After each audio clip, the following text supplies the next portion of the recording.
I'm Eliza with Ancestral Evolution, and today we're talking about ghee. So ghee is a type of clarified butter.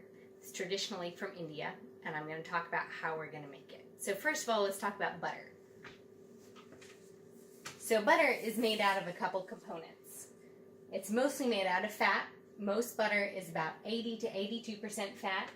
Then we've got 16 to 17% water, and then 1 to 2% milk solids, which is mostly protein.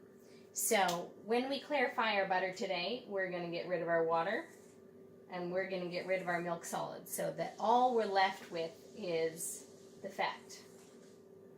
Now butter on its own has a smoke point of about 350 degrees Fahrenheit.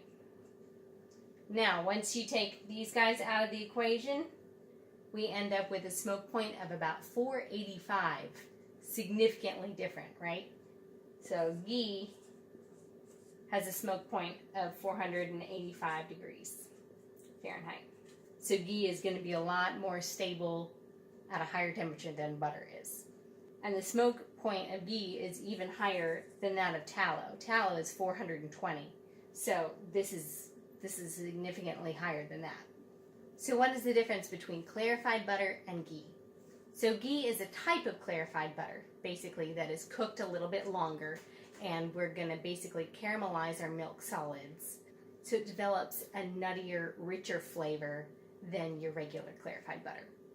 So to start with, I have a ½ pound of grass-fed butter. This is unsalted butter. We're just going to unwrap it and melt it in a pot on the stove.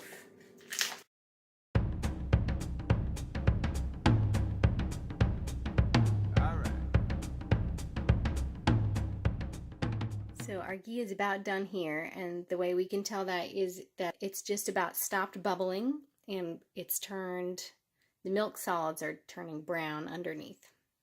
So basically we're going to strain this through a cheesecloth and just isolate our milk fat. So there we have our ghee.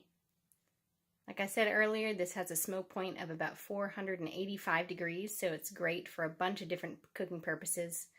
This is also great for people who are sensitive to milk proteins because we've eliminated almost all of the protein out of this.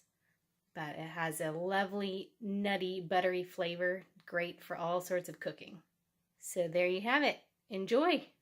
If you like this video, be sure to like and subscribe down below.